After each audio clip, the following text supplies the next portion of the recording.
Si Hannah Beswick ay isang mayamang babae na medyo kakaiba at may matinding takot na mailibing ng buhay. Kaya inutusan niya ang doktor na huwag siyang ilibing pag namatay siya at para sundin ito, nagpa siya ang doktor na i-mummify si Beswick. At ang kanyang mummified na bangkay ay ilalantad sa publiko sa susunod na 100 taon. Samahan mo ako habang tinutuklas natin ang kanyang kwento.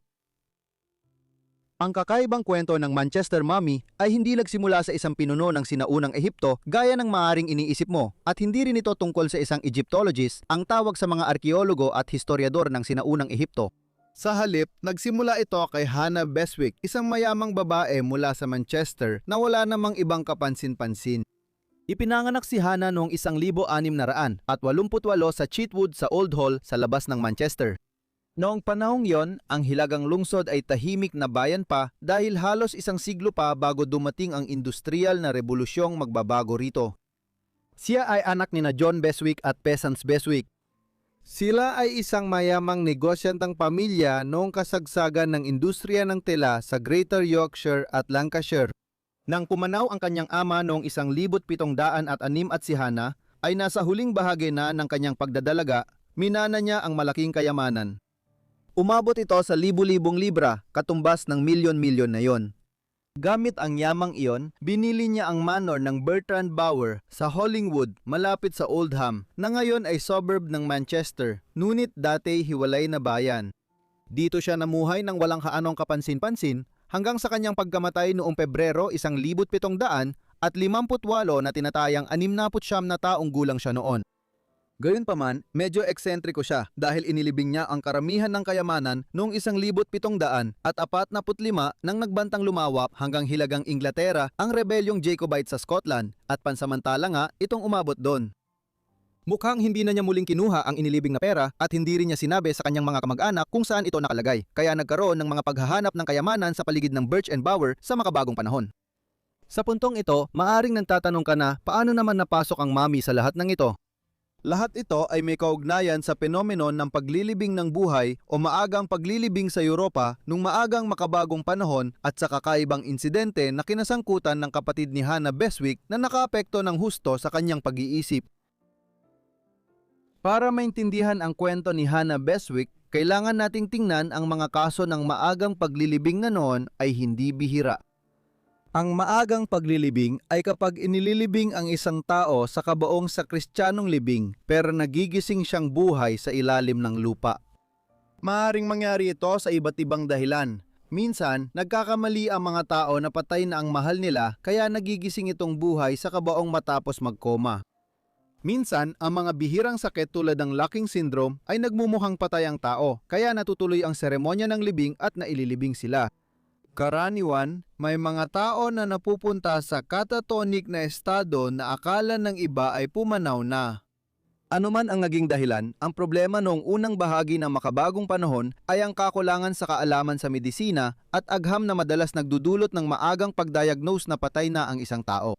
Lalo na sa mga probinsya, kadalasan ay kakaunti lang ang mga taong may kakayahang magdesisyon ng tama kung patay na nga ba ang isang tao o hindi. Maging ang simpleng pag-check ng pulso na karaniwan na ngayon ay maaring hindi pa ginagawa daan-daang taon nang nakalipas. Hindi na nakapagtataka, maraming tao ang nauwi sa kabaong kahit buhay pa sila. Matindi ang debate sa eksaktong bilang, ngunit naniniwala ang mga iskolar na libu-libong tao ang nailibing ng buhay taon-taon sa Europa noong unang bahagi ng makabagong panahon. Ayon kay Dr. J. Stenson Hooker, tinatayang 800 tao taon-taon ang naililibing ng buhay sa England at Wales.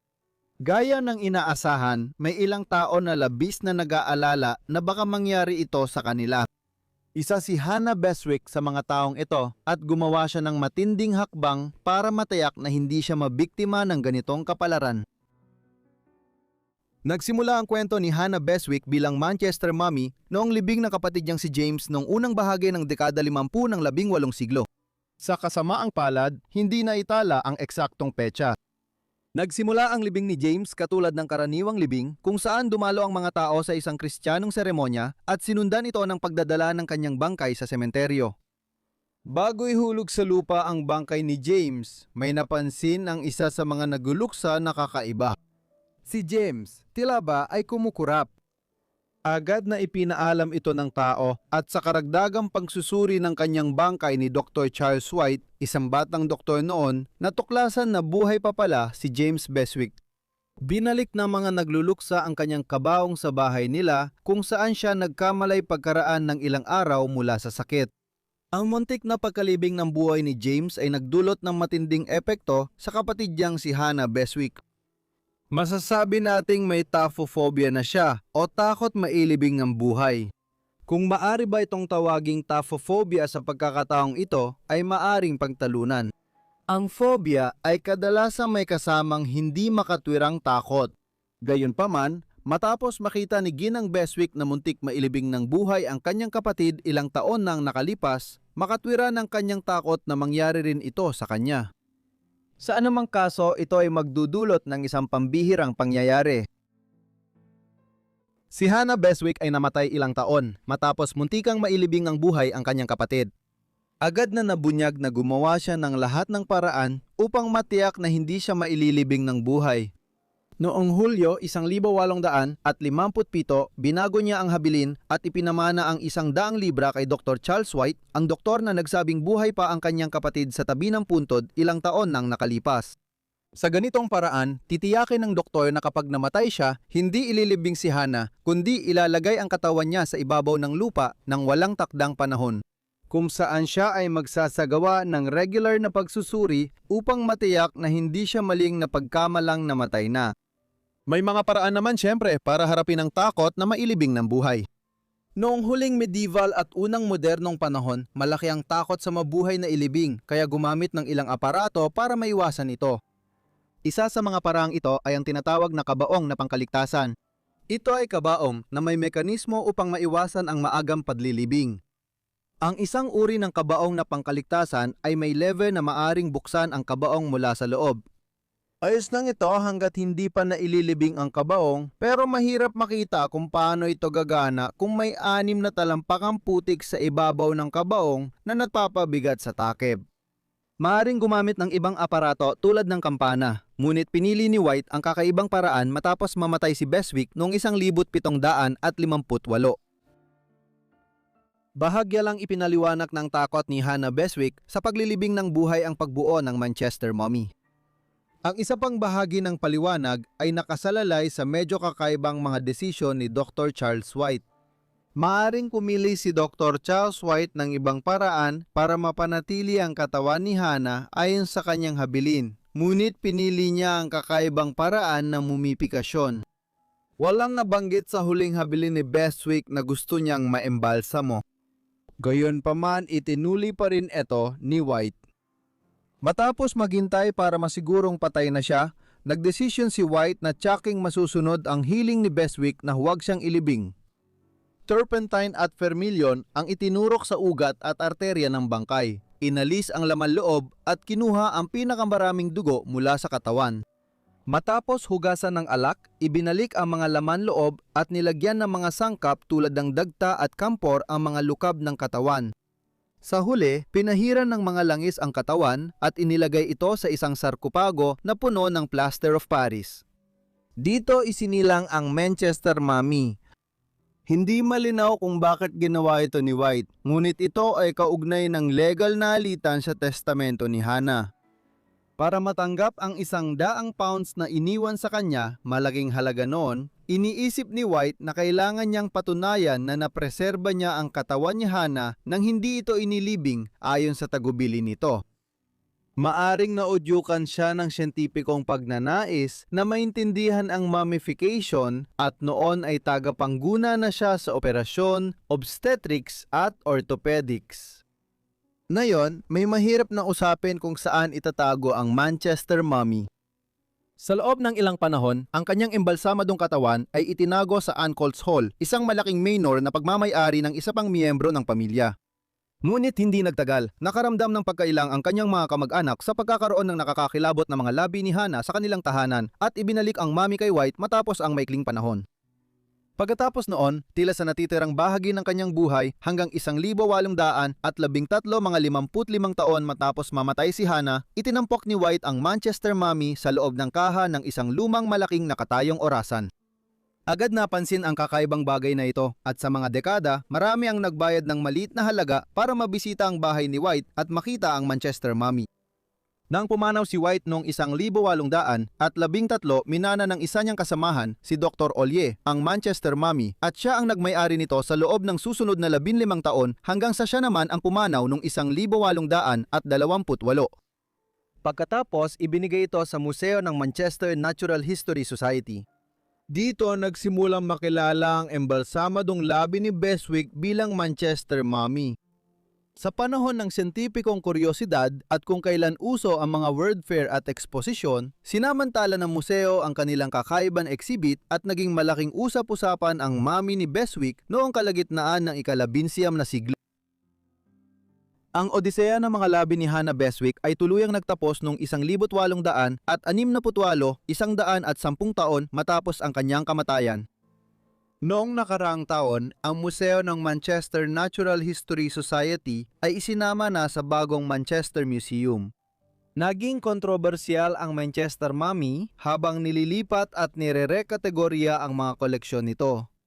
Dahil sa pagtatalo ng ilang reliyosong lider at politiko, hindi katanggap-tanggap na ipakita sa publiko ang mga labi ng isang babaeng nabuhay noong ika-18 siglo na walang maayos na Kristiyanong libing. Sumunod ang isang kasong legal kung saan napagpasyahan na si Hannah Beswick ay tiyak na itinuring ng legal na patay sa puntong ito kaya't hindi na kailangang sundin ang kanyang kagustuhan na huwag ilibing sakaling siya ay buhay pa. Kaya, noong ika-22 ng Hulyo, 1,868, inilibing si Hannah Beswick sa Arbor Hay Cemetery sa Manchester.